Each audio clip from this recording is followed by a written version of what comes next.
আসসালামু আলাইকুম রহমতুল্লাহি ওবরাকাতু। আপনারা শুনছেন সাফাত অডিও বুক স্টুডিও। ওসমানী সাম্রাজ্যের সুলতান শাসকদের অজানা রহস্যজনক অধ্যায়। তীরন্দাজদের ওস্তাদ দ্বিতীয় বাহিনীর শাসনামল 1481 থেকে 1512। ঐতিহাসিক দলিলসমূহ প্রমাণ করে তিনি উইগুর ভাষায় লেখালেখি রপ্ত করেছিলেন। এছাড়াও তিনি ইতালিয়ান ভাষাতেও দক্ষ ছিলেন। শরফুদ্দিন তাওয়ান।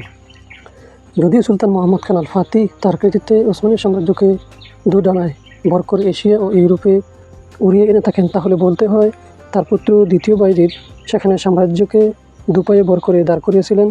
তার সময় আমরা ফাতির মতো বিস্তৃত বিজয়ের সম্প্রসারণ দেখতে পাই না, কিন্তু বাড়তি বিজয় অব্যাহত রাখার পরিবর্তে অভ্যন্তরীণ বিজয়ের দিকেই তার সম্পূর্ণ মনোযোগ ছিল। বর্ধিত সাম্রাজ্যকে মজবুত শৃঙ্খলার উপর দাঁড় করানোতে বা আদর্শের উন্নতি ঘটাতে তিনি তার সামর্থ্যের সবটুকু ঢেলে দেন। এই লক্ষ্যকে সামনে রেখে তিনি আলেম সমাজ, শিল্পী গোষ্ঠী ও তরিকতের শায়েখদেরকে নতুন রাজধানীতে আমন্ত্রণ জানান। ওয়াকফ ট্রাস্ট গঠন করে তার ব্যবস্থাপনা স্তর বিন্যাস করেন। দ্বিতীয় বায়েজিদের মর্যাদা ও ক্ষমতার পাটাতন পোক্ত করতে এই কাজের গুরুত্ব ছিল অপরিসীম। তার ব্যাপারে মারাত্মক অভিযোগের একটি হলো পশ্চাৎপদতা ও গোরামির দরুন সুফি উপাধি ধারণ করা, কিন্তু বাস্তবতা হলো তিনি রাষ্ট্রের সংস্কার করেছেন, যা এই অপবাদ মোচনে যথেষ্ট। এই বিষয়ে লতিফির বক্তব্য হলো তিনি ছিলেন সুলতানদের সুলতান, কর্তৃত্বের অধিকারী ও উচ্চ বুদ্ধিমত্তার ব্যক্তি। তবে বায়েজিদের উপর ওঠানো সবচেয়ে দুঃখজনক অপবাদ হলো তিনি তার পিতার মতো বিশ্বমানের খলিফা শাসক ছিলেন না। এই অপবাদের কারণ সম্ভবত এই যে তার আপন ভাই জামশেদ সুলতান ফ্রান্সের শাসক পোপ ওরডোসের প্রহরীদের হাতে বন্দী হয়েছিল, কিন্তু এ কথা গোপন নয় যে তার ভাইয়ের মৃত্যুর পর প্রতিশোধ নিতে তিনি 1495 সালে ভিয়েনাতে একের পর এক হামলা করে তার জবাব দেন। তার বিরুদ্ধে আরেকটি কুৎসা হলো তিনি সুলতান ফাতির নির্দেশে বিচিত্র কিছু ছবি নষ্ট করেছেন এবং শহরের বাহিরে তা বিক্রি করে দিয়েছিলেন। এই কুৎসার অবসান ঘটে যখন তার মৃত্যুর অনেক বছর পর সেই ছবিগুলো প্রাসাদ থেকেই উদ্ধার করা হয়। ঐতিহাসিক মুস্তফা আলী গালিব সুলতান দ্বিতীয় বায়েজিদকে চিত্রায়ন করেছেন লম্বা আকৃতির বলে, বরাত মুখ ও বাঁকানো কালো ভ্রু, নীলাপ চোখ, বাদামি ত্বক, সিংহসুলভ নাক ও প্রশস্ত বুকের অধিকারী ছিলেন। ভিয়েনা তৎকালীন রাষ্ট্রদূত অ্যান্ড্রিও গিট্রিক মতো তিনি ছিলেন মধ্যম আকৃতির চেয়ে দীর্ঘকায়, তামাটে চামড়ার ব্যক্তি। অ্যান্ড্রিও হিট্রি বলেন, তার গুরুগম্ভীর চেহারা দেখে বোঝা যেত তিনি সবসময় গুরুত্বপূর্ণ ও জরুরি বিষয়ে চিন্তামগ্ন থাকেন। তাকে বিমর্ষ ও চিন্তিত দেখাতেও কবির ফালকিনিন শেখ আহমদ তার বৈশিষ্ট্য বর্ণনা করেছেন এভাবে: তিনি ছিলেন দীর্ঘকায়, শেখ তাঙ্গ, কৃষ্ণকালো চুল, ভ্রু চওড়া কাদের মানুষ। তিনি সুলতানদের সুলতান ছিলেন, সচ্চরিত্র ও সৎকর্মশীল ছিলেন। তিনি পরহেজগার ও শরীয়তের বিষয়ে গভীর জ্ঞানের অধিকারী ছিলেন। আমির অবস্থাতেই তিনি বায়েজিদের হস্তলিপি শিল্পের প্রতি যুক্তরি হয়। তার এই শখের কথা এসেছে সওয়াব হাদিয়াতুল ওয়ারবি ওয়াসিয়াতে। আমিরকালীন দায়িত্বের সময় ওসমানীদের হস্তলিপি শিল্পীদের গুরু শেখ আহমদুল্লাহ তিনি গণিতবিদ ছিলেন, পাশাপাশি তিনি বর্ষা নির্মাতা ও তীরন্দাজও ছিলেন। তিনি লিপিকার হিসেবে নথিপত্রের হিসাব রক্ষক ছিলেন। এর হাতেই তিনি এ জ্ঞানের হাতেখড়ি নেন, তার হাতেই তিনি এর সনদ গ্রহণ করেন। তিনি সুলতানদের সুলতান হওয়ার পর তার হস্তলিপি গুরুতে আসামিয়াতে ছেড়ে আসেনি, বরং তাকে ইস্তাম্বুল কাছে ডেকে নেন, তাকে প্রাসাদের শিক্ষক ও লেখক হিসেবে নিয়োগ দেন। মাঝে মধ্যে তিনি গুরুর কাছে সান্নিধ্য লাভের উদ্দেশ্যে গমন করতেন, তার খোঁজখবর নিতেন। এমনকি গুরু কিছু লেখার সময় অবস্থান থাকলে তিনি বিনয়ী হয়ে তার জন্য দোয়াত হাতে দাঁড়িয়ে থাকতেন। তিনি গৌরবের সাথে প্রকাশ্যে বলতেন তিনি এই দুনিয়ার সবথেকে সৌভাগ্যবান শাসক, কারণ তার পাশে এমন একজন গুরু ওস্তাদ আছেন। দ্বিতীয় বায়েজিদের উদ্যোগ ও উৎসাহে এই লেখা শিল্প ওসমানীয় পরিবারের জোয়ার সৃষ্টি করে। একইভাবে তিনি গুরুকে সব ধরনের সুযোগ সুবিধা প্রদান করেন, নতুন নতুন লেখাশৈলী ও লেখনরীতি উদ্ভাবনের অনুপ্রেরণা দেন।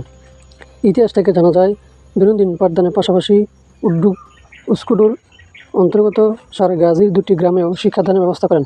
সুপ্রাচীন গ্রন্থাগার মজমুআতুল আলওয়াহুল নাক্কাশিনের এক নথিতে প্রমাণ পাওয়া যায় যে দ্বিতীয় বায়েজিদ স্বর্ণলিপির কাজে সময় দিয়েছিলেন। বলে বাহুল্য যে গ্রন্থ সংক্রান্ত শিল্পকলা যেমন লেখনরীতি, স্বর্ণাক্ষর শৈলী ও চামড়ার মলাট মুদ্রা ইত্যাদি ওসমানীয় শিল্পকলা দ্বিতীয় বায়েজিদের আমলেই ব্যাপক উন্নতি লাভ করে। বায়েজিদের আরও একটি প্রতিভার কথা না বললেই নয়, তিনি একজন সুরকার ছিলেন। তিনি প্রথম ওসমানী সুলতান, নাকি ইতিহাস যার নাম সুরকার হিসেবে লিখে রেখেছে। তবে আমাদের কাছে সংরক্ষিত সুরগুলো তার থেকে কুরকুতে তার নয়, তবে এটুকু প্রমাণিত যে তার মাধ্যমেই ওসমানী শাসক পরিবারের প্রথমবার মতো সুরকারের দেখা পায়। নিচের লাইনগুলো উম্মাহাতুল আওরাত থেকে নেওয়া, যা তার সুর প্রতিভার প্রমাণ হিসেবে যথেষ্ট। আমাদের কাছে সৃষ্ট 5টি সুর আছে। বেহালায় বাঁধানো সুর হলো বাশরাফ, আরাজবার ও বরদ ছন্দের বেহালায় শামা, বরদ ছন্দের বাশরাফ, বাহাতুর, রাওয়াহ, বাশরাফ আল আউজ ও বরদ ছন্দের বেহালায় শামা। এছাড়াও ইরানের খোরাসান প্রধান হুসাইন বাকেরার সুরদলের প্রধান সুর সম্রাট জাইনুল আবেদিন বায়েজিদের খেদমতে উপস্থিত হয়েছিলেন, সময় দিয়েছিলেন। এভাবেই বায়েজিদ উসমানীয় শাসক পরিবারের মধ্যে একজন সুর সম্রাট হিসেবে স্থান লাভ করেন। এটা কি সম্ভব? একজন পিতা কাব্য প্রতিভার অধিকারী হবেন আর তার কিছু আলোক ছটা তার সন্তানদের মধ্যে উত্তরাধিকার সূত্রে স্থানান্তর হবে না? আমরা জানতে পেরেছি দ্বিতীয় বায়েজিদ আদনি বা আদলি ছদ্মনামে তুর্কি ফার্সি ভাষায় কাব্য রচনা করতেন। তার একটি প্রকাশিত কাব্যগ্রন্থ আছে, এটাকেই প্রথম কোন ওসমানী সুলতান রচিত কাব্যগ্রন্থ হিসেবে ধরা হয়। কেননা সুলতান ফাতিহ নামে পরিচিত কবিতাটি গ্রন্থটিতে কিছু ত্রুটিও বা কমতি থাকায় তা কাব্যগ্রন্থ হিসেবে বিবেচিত হয় না। বায়েজিদের কাব্যগ্রন্থের উপজীব্য সহিবাদ ইয়াহিয়া বুস্তান, যার মধ্যে তিনি প্রেমকাব্যে তার পিতাকেও ছাড়িয়ে গিয়েছিলেন। ফুয়াদ কুবরুল তার এই কাব্য সমষ্টি সংকলন করেছেন এবং ছেপেছেন। নথি অনুযায়ী তার সুমিষ্ট ভাষ্য ও পদ্যচয়ন নিখুঁত ছিল। তিনি অনারব ইরানি সাহিত্য অনুরাগী ছিলেন। ইরানি কবি ও আলেমদের উচ্চমাত্রার সম্মান দেখাতেন। তেমনইভাবে ভালো কবিতা রচনা করতে পারেন এমন কবিদের প্রাসাদে নিয়োগ দিতেন। সাখি বেগের পর্যবেক্ষণে উঠে এসেছে, একবার কোনোভাবে কবি সাইর একটি প্রেমের কবিতা বায়েজিদের হাতে আসে। কবিতাটি পড়ে তিনি অভিভূত হয়ে যান। তাৎক্ষণিক তিনি এই কবিতার রচয়িতাকে খুঁজে আনার নির্দেশ দেন। যখন তাকে আনা হলো, তিনি সম্মানের সাথে তাকে বরণ করে নিয়ে প্রাসাদে লেখক হিসেবে নিয়োগ দেন। তিনি কবিদেরকে সম্মানী দিতেন, উপযুক্ত এনাম উপহার প্রদান করতেন। তার পিতার মতো তিনি মোল্লা জামিকে 1000 ফুলুরি দেওয়া অব্যাহত রাখেন। এখানে আমরা দ্বিতীয় বায়েজিদের রচিত প্রেমকাব্যের একটি নান্দনিক খণ্ড তুলে ধরছি। তোমার জুলফি এমনভাবে চাবুক মারে যেন আমি একজন পাগল, বিরহ বিরহে যার আত্মা বিরান হয়ে গেছে, ফাঁসিতে ঝুললেও ভালো লাগে। তোমার ঠোঁটের নিরাময় থেকে আমি আমার মুমূর্ষ হৃদয়ের ওষুধ চাই। যে ডাক্তারের কাছে উপশম আশা করেছি সে দেখি নিজেই রোগী। পিতার মতোই তিনিও কবিদের ও আলেম সমাজকে অত্যন্ত সমীহ করতেন। আলোচনা সভায় তিনি খুব মনোযোগ দিয়ে তাদের কথা শুনতেন। ঐতিহাসিক ইসমাইলকে ওজন চর্চায় মনে করেন, দ্বিতীয় বায়েজিদ ইস্তাম্বুলকে ইসলামী জ্ঞানের কেন্দ্র পরিণত করেন। আর যখন তিনি আমার সেই প্রদেশের প্রধান ছিলেন, তখন হাদিস ও তাফসিরের ওস্তাদ, তাফসির শাস্ত্রের ওস্তাদ খতিব কাসেম আল আমা সেই নিকট দ্বীনি ইলমের পাণ্ডিত্য লাভ করেন। খুব উচ্চ মাপের শিক্ষা ও দীক্ষা অর্জন করেন। সিংহাসনে থাকাকালীন প্রায়শই আয়া সুফিয়া মসজিদে যাতায়াত করতেন, ইলমের মজলিসে অংশ নিতেন।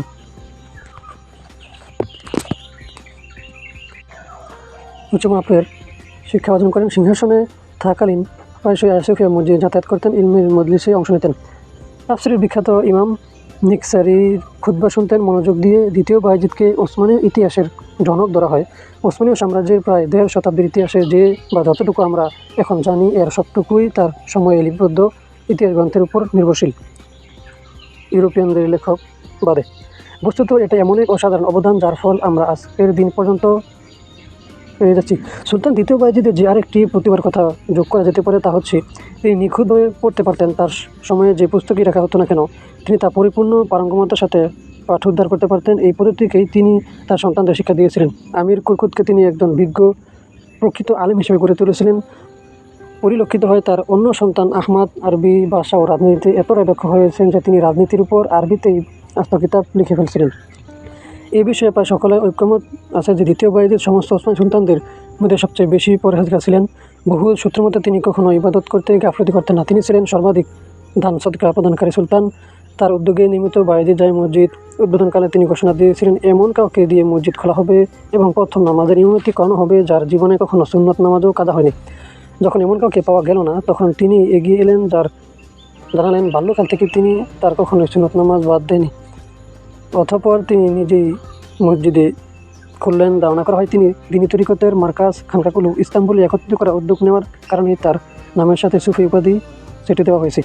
মৌলভী তিরিক্তির গুরু জামালউদ্দিন চিলবি মৃত্যু 1500 নয় কুনিয়াতে বায়েজিদের পিতাকে তার জন্মের সুসংবাদ দিয়েছিলেন। এই কারণে তার পিতা জামালউদ্দিনকে প্রচণ্ড শ্রদ্ধা করতেন, তার সমাধি নবায়ন করেছিলেন, সমাধি ডাকার জন্য মূল্যবান কাপড় পাঠিয়েছিলেন। ইতিহাসবিদ তথ্য হলো, দ্বিতীয় বায়েজিদ রণপ্রশিক্ষণে অত্যন্ত গুরুত্ব দিতেন। শেখ আহমদুল্লাহ যিনি তাকে প্রচুর ভালোবাসতেন, শ্রদ্ধা করতেন। তিনি জানান, বায়েজিদ ছিলেন বিখ্যাত তীরন্দাজ, দক্ষ বর্ষা নির্মাতা। তার নিক্ষেপের নেশা তার শিরায় এমনভাবে গেঁথে গিয়েছিল যে একবার তিনি তার প্রতি দুর্বল হয়ে পড়েন। তিনি ইস্তাম্বুলে ধনুক ও বর্ষা কারিগরের জন্য আবাসন করেছিলেন। তিনি তৈরি করেছিলেন তাদের জন্য বিশেষ বাজার। বর্তমানে নিশ্চিহ্ন হয়ে যাওয়া সেই বাজারের নাম এই বাইজিদ জামে মসজিদের সামনে রাস্তার নামকরণ করা হয়েছিল শাহরে কাবিরি রুমাত, তীরন্দাজদের বা তীরন্দাজ গুরুর রাস্তা। তিনি নিক্ষেপ চর্চার তার এতটাই আসক্তি হয়ে গিয়েছিল, শেখ আহমদুল্লাহ বলেছিলেন, বিখ্যাত সমকালীন রেকর্ডের অধিকারী তীরন্দাজ ইস্কান্দর তুসকুররানের ছাড়া তীর যেখানে আপতিত হবে সেখানে যেন ফলক পুঁতে দেওয়া হয়। ব্যাপারটা অনেকটা বর্তমান সময়ে রাষ্ট্রপ্রধানরা তাদের দেশের শ্রেষ্ঠ ক্রীড়াবিদদের তার প্রতিভার জন্য যে সম্মাননা দেয় তার মতো। আরও চমকপ্রদ বিষয় হলো তিনি শেখ হামদুল্লাহর কবর ফলকে নিম্মুক্ত সম্ভাষণটি লিখে দেওয়ার নির্দেশ দেন। হস্তলিপি শিল্পীদের গুরু ও তীরন্দাজদের ওস্তাদ। ভেনিসের রাষ্ট্রদূত অ্যান্ড্রিউ হিট্টি জানিয়েছেন, মসজিদ অশ্বারোহণ বা বাইজিদ অশ্বারোহণ খুব উপভোগ করতেন। গেটে পাতের কারণে পায়ে ব্যথা না থাকলে শিরার অভিযোগ ও অশ্ব প্রশিক্ষণ তার সবচেয়ে প্রিয় বিনোদন হতো। শাসক পরিবারের এই রূপ তার পিতা ফাতি আর নাতি কানুনির মধ্যে ছিল। হিট্টি আরও বলেন, দ্বিতীয় বাইজিদের শৌখিন জিনিসের প্রতিও দুর্বলতা ছিল। কাজ কাটা লাল আকিক, রত্ন চাটে ডালা, রূপার অলঙ্কার ও মানচিত্র জামানোর শখ ছিল তার। গ্রিটটির মতে এসবের পাশাপাশি শাস্ত্রীয় জ্ঞান ও জ্যোতির্বিদ্যার প্রতিও তার ঝোঁক ছিল। এটা স্পষ্ট যে দ্বিতীয় বাইজিদ বহু প্রতিভার অধিকারী ছিলেন, কিন্তু দুঃখজনকভাবে ইতিহাস আমাদের কাছে এসবের প্রকৃত রূপ উপস্থাপন করেছে। এবার আমরা তার পোশাকের সম্পর্কে একটু বলে শেষ করব।